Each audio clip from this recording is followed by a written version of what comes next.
Nzambe yemoko a honora biso. Au fait, Nzamba pesi biso mutu pona lobiko na biso pona sali na biso. C'est pourquoi je lui ai donné le nom qui est élevé au-dessus de tout nom. Afin qu'au nom de Jésus, tous genoux fléchissent et que toute langue confesse que Jésus-Christ est Seigneur à la gloire de Dieu le Père. Donc, il faut comprendre que vie nabiso, même ba culte nabiso, to bandaka na Yesu, to tambola na Yesu, to te Yesu, parce que l'évangile c'est Jésus-Christ. C'est to zaka na baji na kotoboka na kin, na c'est to zaka na ba mapapa, et to laika côté à Yesu, mais bikamo esal. Oui, parce que depuis to komi na veste. C'est ça. Depuis to komi na veste. Oui, parce que depuis to komi na veste, bikamo emona na mingite. Pona tote ya mingi veste. Tote ya mingi de veste. Moi ote ya penda Yesu ezate. Bishop José Rosa Moye Mobeto. Pona nini parce que alobi ba pasteur bazote ya susu Yesu te ba komote ya veste. Kendeli aza pasteur te. A muto atalisa maboko na matete ayagi poto. Sokazo continuer ko talisa maboko yangwana ba pasteur n'ont rien à voir de cela. En parlant de Mutomboka Lomo, c'est un bon pasteur. Nake okangao Mutomboka Lomo n'existe nae ba kuma ko bimisa ba mpese ba mpuku bintie kwa ba gilet na nzota bato. C'est un bon.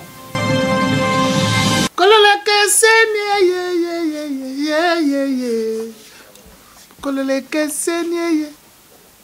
Kolole keseni alita chamala. Ya bolingo na oyo ya matanga chamala. Omarkenga. Omarkenga. Yangwana Didier Lacoste zo senga na bino kwa. www.visionnewstv.com. Edgar Mokonzi. Yo yebi Mokonzi. Alors tout le monde, abonnez-vous. Sur Lingo landa émission. Il y a soin. Face à des Malogola, Tondolo, Didier Lacoste, chance partout. Et monsieur Salon qui tourne qu'on a présence. Boyebi. www.visionnewstv.com. Edgar Mokonzi. Et ça Willy Sionga. Bango tout bas sangana ba fanda liboso YouTube balanda. Abonnez-vous. Abonnez-vous kodo bino tout bas sangana bolanda. L'émission propre avec monsieur Didier Lacoste. Le fait c'est le fait. Merci Nabandi Boyoki. Chambre c'est kaka salon oh. Mette c'est kaka qui tient yumae. Ngakutu kidi bana kanisa kake na zayanke. Zoka base kaka nga yumema. Bientôt préambule. Vision News TV. La chaîne de référence. Abonnez-vous massivement. La Vision News TV pour nous recevoir toujours l'information. Hein? Kaka, abonnez-vous sur Miel des Sons officiel, Vision News TV, pour vos informations. Il y a Miel des Sons Bora Misara. Bonjour et bienvenue sur www.visionnewstv.com. La solution à tout, nulle part ailleurs, ça se passe qu'ici. Comme j'ai dit plusieurs fois, les savoirs ne mentent pas, c'est le fruit de notre travail. Alors, le fruit de notre travail, nous sommes au mois de janvier. C'est le mois où on peut quand même souhaiter les gens jusqu'à la fin. Donc, bonne année à tous. Bonne année à Bino Nyonso. Bonne année à fidèle à Vision News.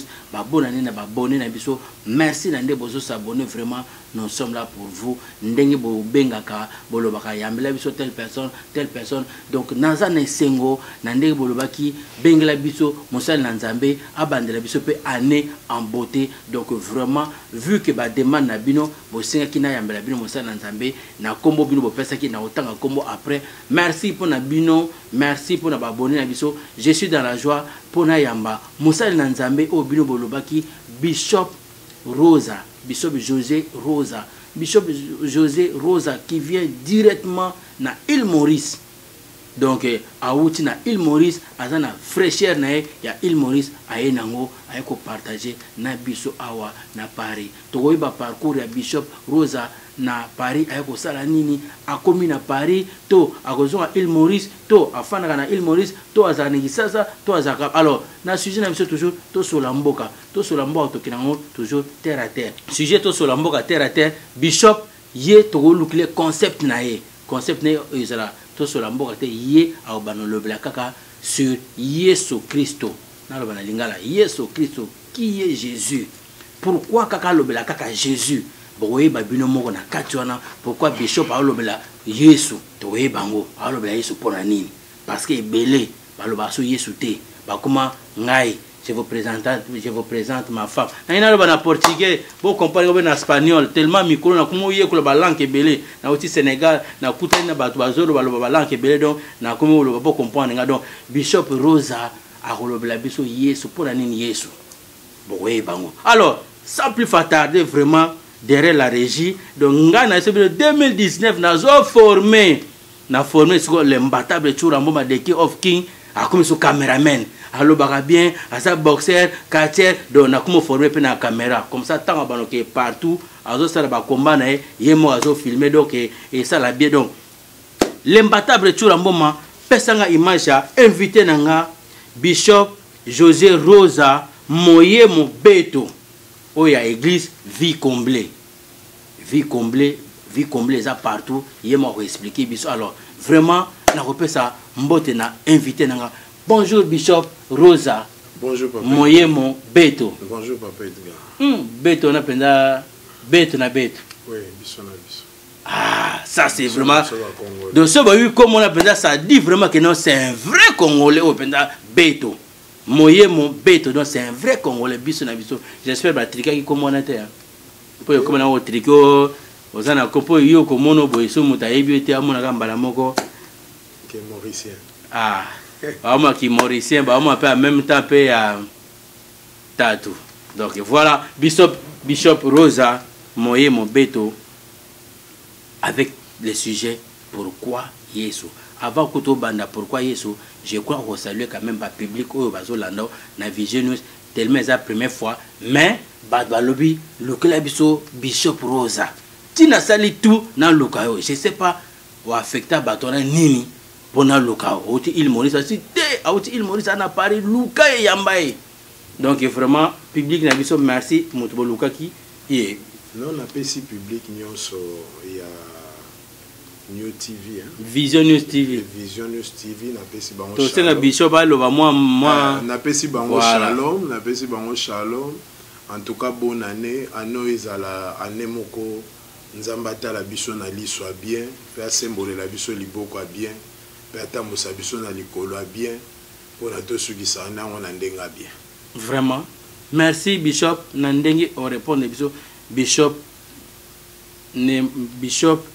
Moyemo Beto aza nani afandi wapi asalaka nini marqué tobika ka vie comblée Bishop Rosa na Paris oko sala nini mais ko expliquer bandeko avant to kota na sujet na biso ya Yesu bon Bishop pour le moment Bishop a abotama na ki na kola na ki na kino ya makasi penza et que mikolo yo akoma ofanda mo moke na île Maurice ka pona musala nzambe mais mikolo ya beti moi tour na Paris yango wana mikolo pe abandi musala moko na Paris donc en gros yango wana Bishop Rosa est-ce que tu koyi ba paix spirituel na e azanani parce que bino lelo bokoma obimika 2 versets boye ba consacrer ote okomi pasteur okomi kuna yango na bino ba pasteur bo excuser nga ba public na passer ba so yami ba pasteur faut vraiment tout le coup est permis bino ba pasteur bo commencer ba dégâts ebelé bo ça vraiment ba dégâts ebelé j'espère que ça d'accord nanga pena ba public nanga vision je n'habite pourquoi ba ponika yo peut-être ozana moi alignement mo boya bien yango ba ponika so so ko yebisa biso paix spirituel na yo azana so ki pa azate so ko linga bandeko bazolanda bayoka bon opposer ba question ebelé na ko recadrer en nyonso pour na comprendre ndengo poser là d'abord na ngina lo ba père spirituel nanga eza pasteur Lamar Kapai aza mukolo communauté Jérusalem eza mo muke belé pe na kini. Bon ba pasteur bazan ba dégué belé, moi je ne crois pas à ça. Eza archi faux. Donc eza pena faux na kopesa opona nini parce pourquoi? Que tout justement nga na lobaka boye. Nga ndima te ke pasteur akoza na dégâts. Mais nga na ndima ke mondimi soka lingi koyeba makambo nzambe te akokweya na maboko ya un loup ravisseur. Pour no moni église tango yeso azo présenter yango alobi ye moko abi na kati église ba loup bakokota. Mais pour na bo discerner oyo aza loup na oyo aza berger, il faut oyeba makomi. Siko muto ayebi makomi bako tromper yete bako sa dégué panete. Mais zakaka ignorant nde bako sa dégâts pour epai na ye. Siko poani bako sa dégâts pour sa ignorant parce que azotanga code nzamba pesa te. Yango wana on ne tombe que sur les ignorants. Mais muto aza na vérité bako sakana nete yango wana. Muto bako sa les dégâts et aka muto ayeba kite. Et aneti maître ndenga zawana. Muto yo ayebi sporté.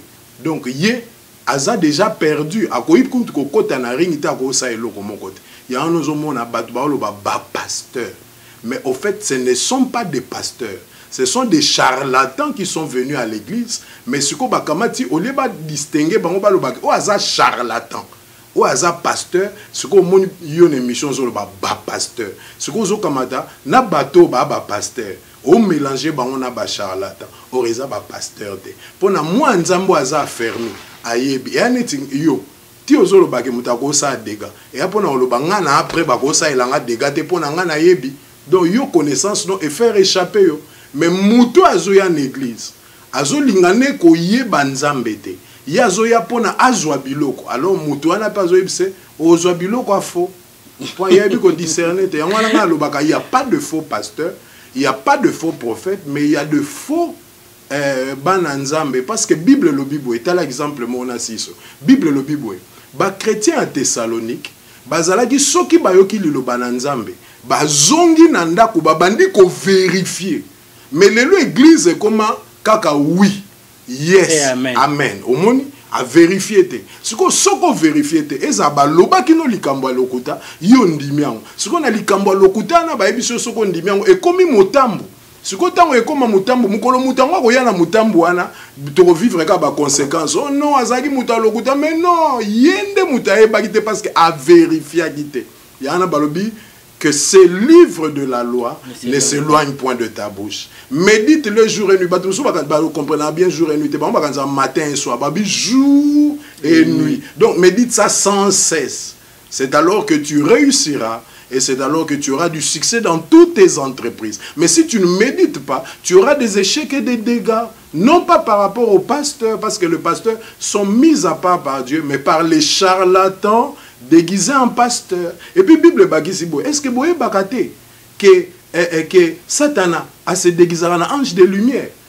Au moins, version, il faut pas te lango. Parce que Babi, que Satan a se déguisé en ange de lumière. Donc il y a des églises où il y a le diable qui s'est déguisé en ange de lumière. Mais ceux qui ont la connaissance, on discerne que ça déguisement. Mais ceux qui ont la connaissance, c'est au pays. Vraiment, vraiment, vraiment, Bishop José Moye Morbetu Rosa. Donc, ça, na éviter ceux qui ba public à Vision News, ba tinda kiyo po. Oya ko se sauver obeso batinda kiopo ba ko boko na maboka lu na yebi na ngate Bishop Rosa nyo se zali sans tabou émission oyo Bishop Makamozo ba vraiment et ça très bien. Alors je crois que tout tika Bishop tant à l'obéla biso na sur Jésus après tout bano bambole ba question na biso tout ça parce sinon te à l'obéla Jésus na o il a quitté pour ba question c'est belé bande ko vraiment ndenge bozo comment ndenge bozo tina ba texto. Je crois que botika Bishop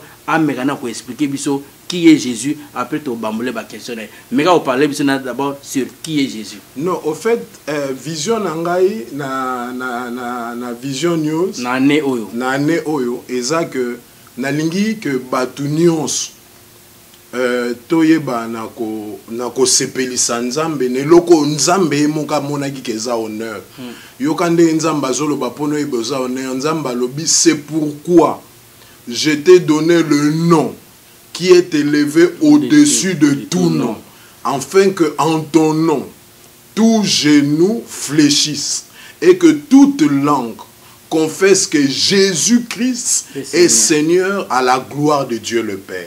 Donc, il y a expliqué que Nzamba za ba mathématique a difficulté. Nzambe mathématique nezaka kamoko. Église na mondimi. Il faut aïba ko repositionner Yesu. Donc Yesu il faut azonga na top ndenge Nzamba chaye. Donc to koti culte, to bandi culte na Yesu. Nango tozo teya, toza ko lakisa ko révéler Yesu parce que quand on dit l'évangile c'est Jésus-Christ. Nango to bimi pe na culte batu ba bimi na caché Yesu. Et puis batu tant ba ozonga na ndako bazo comprendre qu'on nous a parlé de ce Nzambe, il faut to honorer Nzambe. Na ndenge Nzambe yemoko a honora biso. Au fait Nzamba pesi biso mutu pona lobiko na biso pona sali na biso yango na Nzamba lobiboe. C'est pourquoi je lui ai donné le nom qui est élevé au-dessus de tout nom.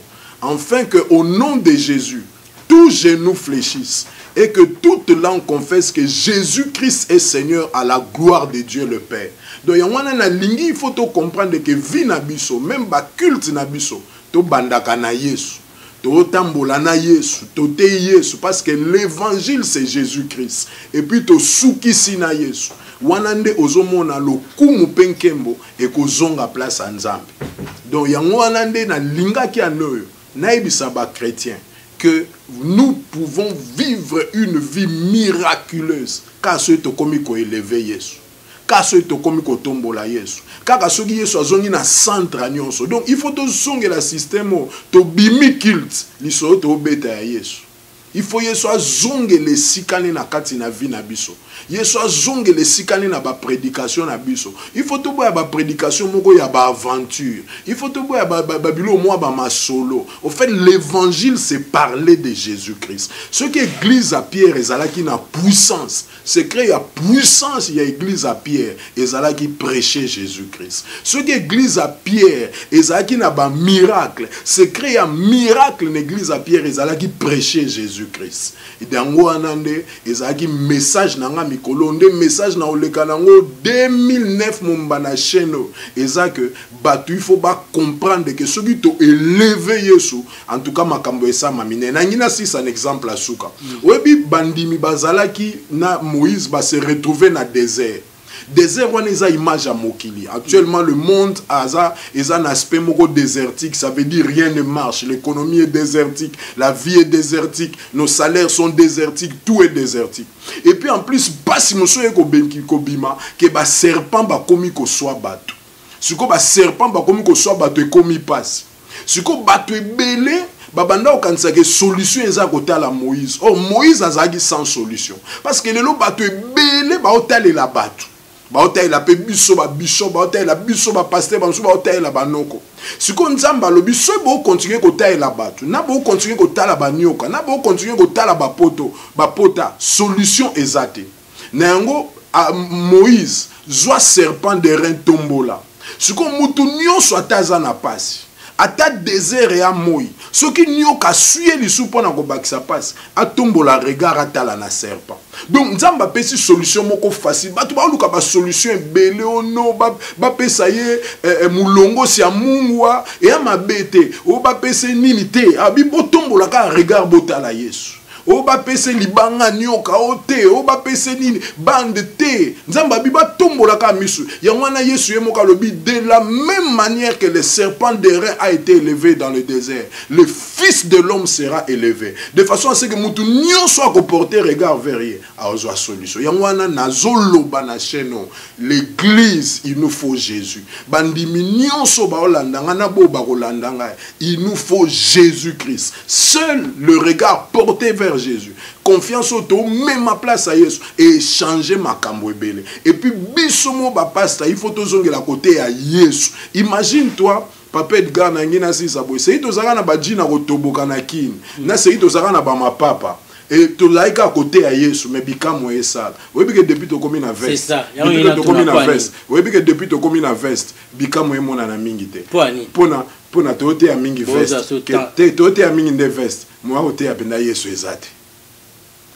Vraiment bandimi bandeko ba public ya Vision News na banzi bosali choix malamu ya kotindelanga Bishop José Rosa Moye Mobeto pona nini parce que alobi ba pasteur bazote ya susu Yesu te ba komote ya veste eloko wana otoloba na ndeko moko na tongo tant na bandaki ko parler en langue première fois ezaka na kisasa na timolaka na mabele banda 12h ti 18h mais lelo na poto to sambela susu bongo te tant on ezate donc eloko pasteur otoloba vraiment bi ba te ya susu Yesu te ba komote ya veste comme on a aux autres comme je viens des États-Unis, je viens de New York, regardez ma femme, Dieu m'a donné une belle femme, la plus belle du monde. Est-ce qu'on a besoin de ça?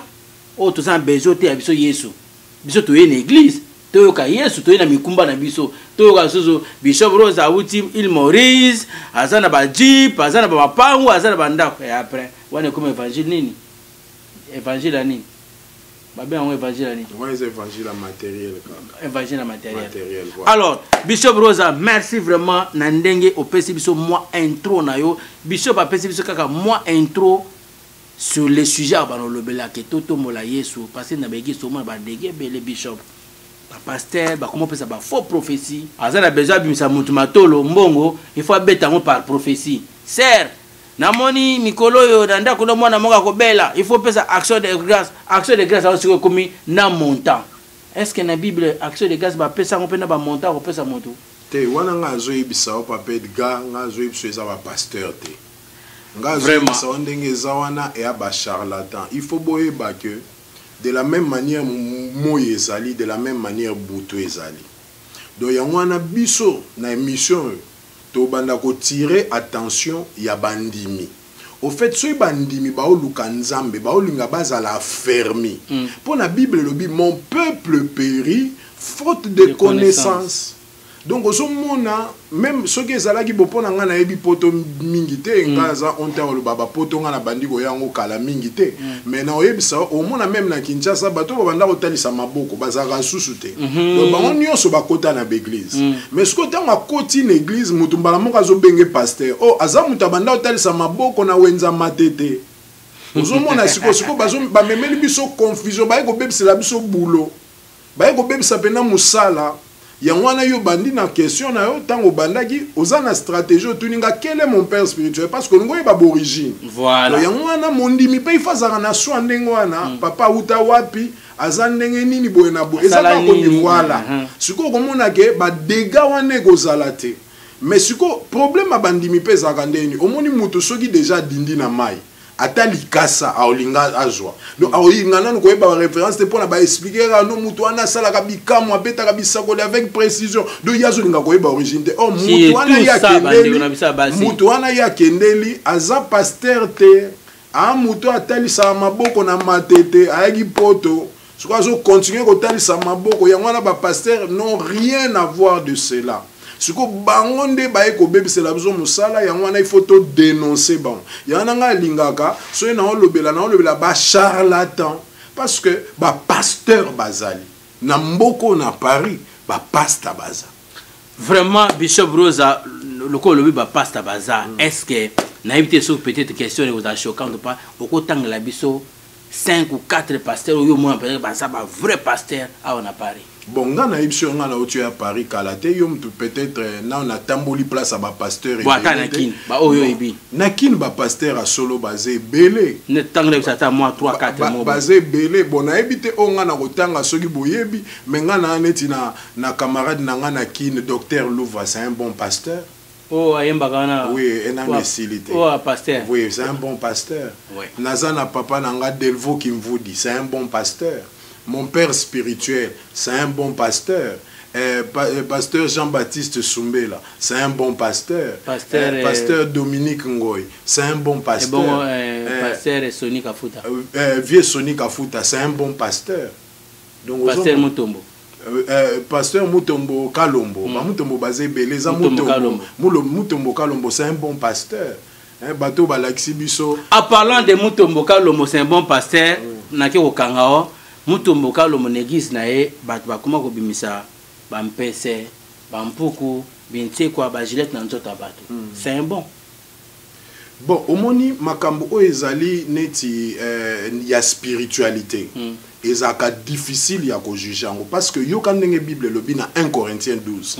Ba lobi na biso boy wana il faut natanga ngo pour toza na précision. Il y a pas de problème. Natanga ngo pour toza na précision ba mot rapidement. Ba pesanga tana tanga ngo yo kango na 1 Corinthiens 12. Ndenge Bible lobi pour na ngina pesa précision. Na makambo etali domaine ya molimo. Et puis nous n'avons pas tiré attention. Mais nous avons loba awa. Tant na 1 Corinthiens 12 ba lobi boy. Ba ke loba eloko moko o eza important oyo batu mingi tant mususu ba tiraka attention na ngote ba lobi boy. Ba lobi bandika na 1 Corinthiens 12 na bandi na 4. Ba lobi il y a diversité de dons mais le même esprit. Ba lobi diversité de ministères mais le même Seigneur. Yo ka skonde ba ke loba. Siko koto peneza gababi diversité d'opérations. Ok, mais le même Dieu qui opère tout en tous. Ce qu'on a qu'au domaine d'opération, ezali biloko oyo, tokoi ko maîtriser te. Bishop na wakato na po continuer di loba no pardon, ba public ba lobi Bishop abandaki bien me côté na akumo kima. Bishop Yesu tanga zo benga na milimo mabe, to monaki alobi milimo mabe ebima eke kwa na nzoto ba ngulu et tant Yesu pe ba no benga na milimo mabe to ba no mona te be fe nango. Yo zo ibsanga ke non diversité ya coopérer donc c'est-à-dire olongolanga mpese na nzoto nanga muserekete na nzoto nanga na kati nzoto nanga muserekete awuti wapi pe akodemere pe ndengeni OK longolanga ciseau OK longolanga gilet Bishop bon yo kana ebisa omoni ngai na lingi boye so itozo tala ngaza ka bibliste voilà ngaza bibliste soki tozo sa débat na lingi te eza débat subjectif mais na lingi eza débat objectif. Ngai na boko kota na opération nga na tangeli yo Bible ndenge lobi na diversité mais ce qu'on ndenge yo lingi to mema debe za ke to juger opération en particulier nga na koko juger te mais nga na olobano nde Bible za na diversité na loko musu tamba bi diversité d'opération na loko musu nzamba ko sala et ko dépasser nos habitudes de faire mais et ko ipe ko sala nango ya satana mais nga so ina tanga ka Bible eloko ya mpesha kangai na critiquer moninga neloko azo sala parce que Bible ebisinga ba opération eza divers armée américaine a opéra ka ndenge moko te na armée française Amérique neti lelo akotinda ba drone na ye mais France ti lelo atinda ba avion ekita sur place mais ce que tant on a toyeba que opération ba drone te ezaki mystique mais comment ba ko beta masas mais lelo comme na mystère a ba drone avec ko longo États-Unis et na ngona mutute mais zaka na ba bombe ba dirigeant à partir États-Unis ba benga ngo drone siko yango na tozo benga ngo diversité mona même biso na ndeto filma voilà na ndeto filma tourner voilà drone zo filmer yozo manipuler imaginez eza biloko ezalate et même biloko à téléphone ozomona opération évolue à selon le temps na zo ba biso série tozalaka na kin lelo pona na benga poto ifa na kambola makona ngelo luka téléphone nodal et puis après téléphone nodal et bon téléphone andako mais ce que commis à partir à portable et puis lelo commis na ko benga mutu nazo mona ye yangwana c'est ce que nous appelons diversité d'opération mais ce que pona kozala nango subjectif na mutu et anga difficile parce que eloko yo bando souffrir nanga na émission nga zaka bibliste nga ce qu'on a kendaka na objectivité nga na kendaka na subjectivité te ce que par rapport à vie mutombo ndengo lobi wana opération nyonso ya ko sala nga na tiaka ngona diversité d'opération ce que moyen à juger makambo molimo ezate parce que mukolo moko boye batukaka Yesu na miracle azo sala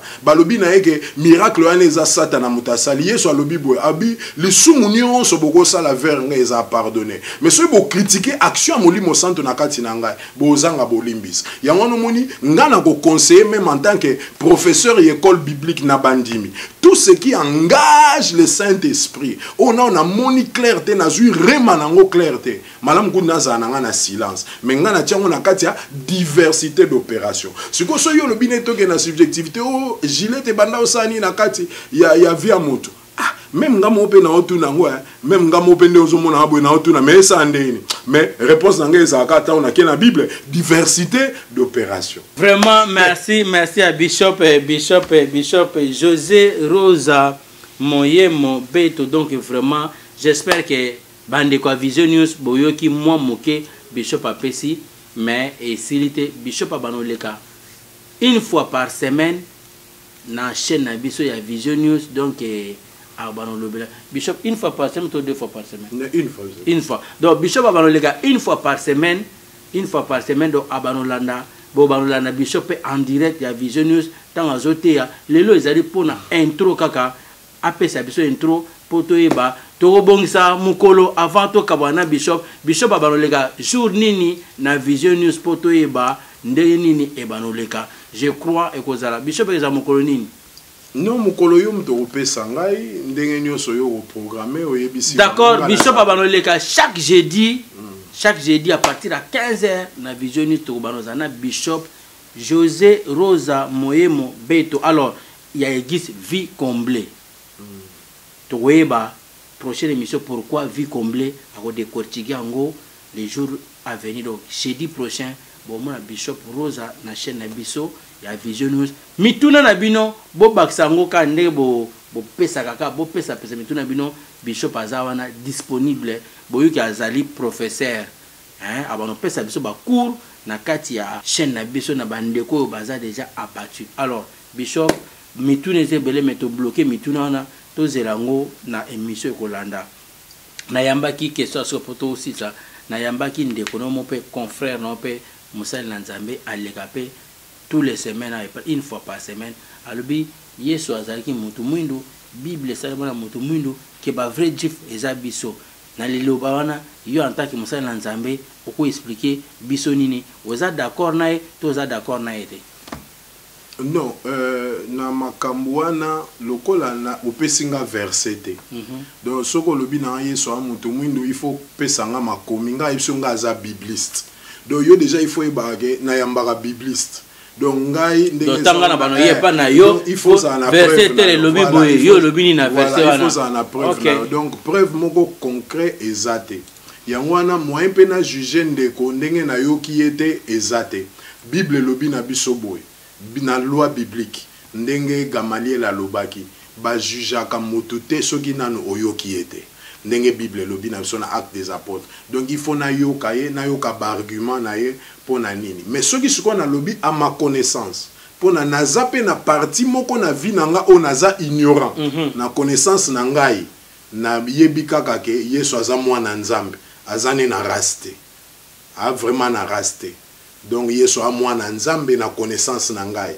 Donc likambo race eza wana te na kati ya Yesu. Mais soki ndeko a édifier ngai na kozala édifier parce que ngandenge nazali awa na lingaka pe nazala édifier nanu na comité na lokola Paul ndenga lobi je cours ne croyant pas avoir atteint la perfection. C'est pour cela que je fais une chose, oubliant ce qui est en arrière, je tends mon regard vers ce qui est en avant. Donc yango wana. Et puis na ngana pe ça communiquer que le 25 oyo tozana ve moko makasi et pas papa Edgar tozana ve moko makasi tema ve wana za Jésus Christ. Voilà zo bandango ane donc na lingaki pe na papa Edgar abunda biso achela biso ngo makelele na Vision News TV. Donc le 25 to ana maman na veillé au tolingi le 25 ya mois au ya janvier tolingi Paris mombaba komisa Yesu veillé wana to kobanda na Yesu to kotombola Yesu ya wana nazolo baba tunyo so banyo ke sui bango na mpiaka batunyo so banyo ke sui bango na passe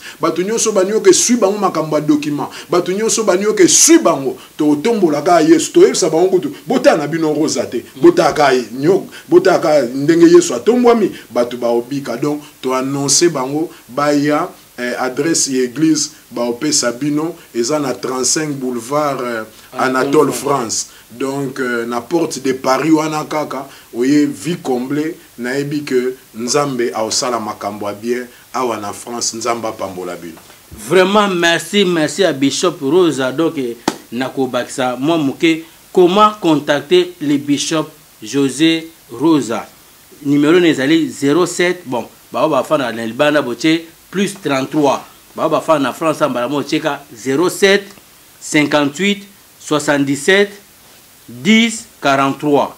Donc, na bande là, plus 33 7 58 77 na batalibanda 10 43. Donc, vous contactez Bishop José Rosa na numéro na, sinon toche la bino numéro na C, adresse ezali 35 boulevard Anatole France Saint-Denis. Vous avez la porte de Paris, vous avez un train, vous avez un RRB, vous avez un Stade de France, vous avez bus 153, vous avez la porte de Paris, vous avez un Kilancourt, vous avez bus 255, vous avez la porte de Paris, vous avez un RRD, vous avez un Saint-Denis, vous avez tram porte de Paris. Donc vraiment, la porte est grandement ouverte pour la bien sûr. Donc, ndenge Bishop à lobby, vous avez un problème, non, les 25, vous contactez. Donc vraiment, place aux acquis déçus, place aux acquis abattus. Il n'est pas trop tard. Merci à nos abonnés. Merci vraiment. Bishop, peut-être vous avez 2-3 personnes en plus à Bambote. Non, on a pas si batunyo sombote. So il n'attendit pas combo, bamsuba olobanga. Il n'attendit été, n'a pas si ba combote na batunyo soba na mboka na biso na Congo partout. Et puis bandeko pe baza na France, na Belgique, na bisiko nyoso vision ezoko manzamba pambola bino. Nangina loba Jésus vous aime. Après ça makambo ebele surtout na lo banabo mitemeza na désespoir et nzambe aratakate nzamba za bolingo tombolaka Yesu aosepelisa biso nzamba pambola Congo nzamba pambola France nzamba pambola bisika nyonso na île Maurice na kombo na Yesu amen. Bishop Rosa lobby bateaka Yesu teme bateaka ba veste na bango tokoye ba continuité nango. Vraiment, merci à tous nos abonnés. Abonnez-vous massivement, vraiment. Beau s'abonner pour Boyo Kamakama Boye. Michel Sente, Christophe Alex, Lanette Katanga, Edine Image, Nassi Odia. Donc abonnez-vous. Mami Kitoko Original, abonnez-vous massivement. Lembata Bechura Mboma, Die Dingwe, Pouma Noir Transit Afrique, on est ensemble. Dodo Mangala, mon grand frère propre Serge Mangala, on est ensemble. Merci.